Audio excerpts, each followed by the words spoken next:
Hello everyone, welcome back. Episode 4, I believe, of this series. This is actually, well, I'm enjoying it. Views are down, but there's not much I can do about that. I guess people just aren't really that interested in Star Trek-y things.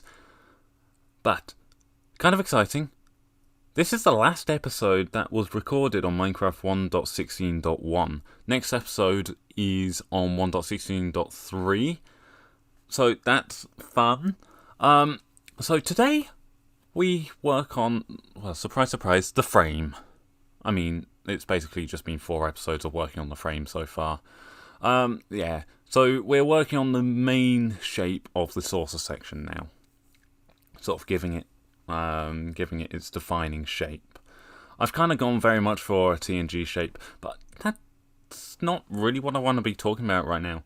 I want to talk about how I can get you guys involved in this series.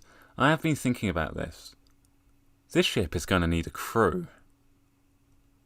And I'm going to need names for this crew. So I've been thinking, and this is probably a very, very cheaty way to do this, I'll be taking names of people off Patreon. So, if you want to be a part of this crew, let's say people who are members of my Patreon in January, because that's probably when this video is going to get released and when I'm going to end up getting around to collecting names for crew quarters and all that kind of things. But if you are a member of my Patreon in January and you give me a Minecraft username, I will be able to give you a crew quarters, and once I have installed the armor statues data pack, I shall be able to give you a position on possibly the bridge, or if you want a specific position on the ship, you can let me know and all that kind of things. Obviously, I'm going to be captain. I don't know who I'm going to have for senior staff. I have a couple of people in mind that I might put on to senior staff, like first officer, that kind of thing, tactical officer, I don't know. So I have an idea of what I want to do already. Those people, I don't know whether I'll take off Patreon or not, or whether I'll tell them or not. Because it'd be Minecraft usernames, it's not going to be using real life names. People who I have on my senior staff is probably going to be people I know in real life. That's just going to be how it is. But if you want to be a part of this crew, let me know. Let me know let me know by signing up on Patreon. What I'm gonna do, if you sign up on the $1, the $1 tier thing, then you could be a part of this crew. Let me know what colour shirt you want. So if I remember it rightly, it's blue for the sciences. That's including doctors and, well, any science officer. Gold for engineering and tactical. And if you want to go down the command route, it'd be red. And I'm saying it like that because I'm going for the TNG type uniforms rather than the TOS uniforms. Because TNG is what I enjoy watching more, or the TNG era, so red isn't. Red shirts aren't the ones who get into more trouble, it's the gold shirts who get into more trouble, I think. But yeah, that's kind of what I'm going to be doing. Anyway, we're building framework. We've already basically planned out the entire shape of the top half of the saucer section. Kind of. Ish. I mean, to me, this is looking really nice. The saucer section is looking very much like the saucer of the Enterprise D, only a lot smaller. Instead of being 10 decks to the bottom of the lip there, it's only, if I remember rightly, 5. So that gives you an idea of the scale of the Enterprise. The Enterprise is huge. The Enterprise D, the whole thing, saucer section, neck, and engineering hull is 42 decks. Yeah, my ship is tiny. This is only 12 decks. Like, it's just over a quarter of the size of the Enterprise. Now, I've not done a huge amount more than this. I mean, I spent quite a few hours so far in 1.16.3, but just plotting out the rings for each layer of the saucer section. There's 7 layers per deck. Each layer is taking me roughly half an hour to just build the framework for. That's how enormous this is. Obviously, the smaller rings take up less time because it's less complicated. But as soon as you start moving further out, so about where I'm building about now, it's getting stupid. The rings are complicated.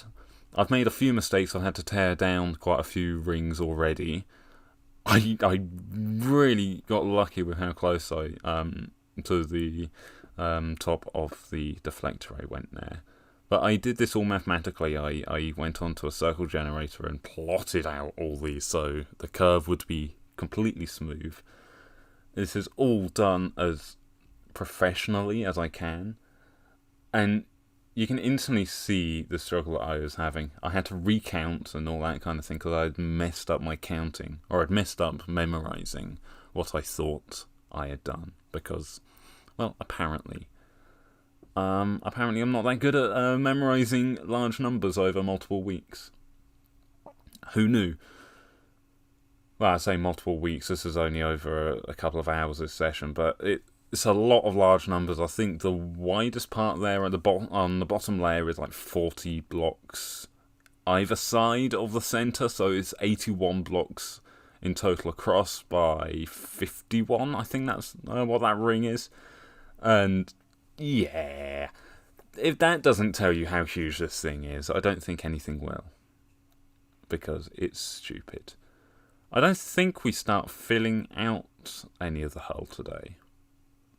I have already started filling out some of the hull, but this is a few episodes down the line. I think I'm like 3 or 4 layers up now. I've still not completely covered deck 8 there. That's just how stupidly huge this is. Deck 8, although there's only 7 decks built into the saucer section at the moment, I've not built the deck that the bridge is going to be on, so there's that. And the bridge is always deck 1 because Star Trek logic. I've gone for the bridge on the top of the saucer section because tradition, although I could have made it like a Walker class and had the bridge on the lower side of the hull. And I've got to be honest, I quite like the look of the Walker class bridge, but I've not modelled it after that. I've probably modelled it closer to the Galaxy class bridge. The Galaxy is nice. I do like the Galaxy. I was almost tempted to model the bridge after the Crossfield class as well. Although that might just be because I've been watching a lot of Discovery lately. Because Discovery Season 3 has been releasing lately. I've been watching it as it's releasing. Episode 4 released yesterday at the time of recording this audio. Which, yeah, that kind of lets you know how far in advance this has been recorded. Episode 3's not been released yet. Episode 2 has, but Episode 3 hasn't. So, of this series, I mean. So that means Episode 5 of Discovery should have released by time this episode releases, if I've got the timing in my head correct. Maybe Episode 6, depending on whether I get the Dalek mod tutorial pushed out on time. Because, yeah, I'm still playing Dalek mod. Dalek mod are still following me on Twitter. I still haven't figured out why. Thank you very much, the guys over at the SWD team who work on Dalek mod. That is amazing. I don't know if any of you are actually watching this video. Because I know you guys are into Doctor Who. I don't know about Star Trek and all that kind of thing. Anyway, we are nearing the end of this video. I'm going to have to start making these a little bit longer than 10 minutes because I think people are a little bit suspicious of the 10-minute thing.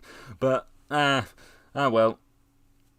A future episode I did a slight mess up, which meant I had to do things over multiple recordings, which meant it did end up slightly over the 10-minute mark, I think. So, I'm going to end today's video off here. Thank you very much for watching. I hope you have enjoyed this little bit of a rambly mess. If you want to be a part of this crew, go over to Patreon, and it's going to be $1, and I'll be taking the names off the people who are on there during January. Anyway, goodbye for now.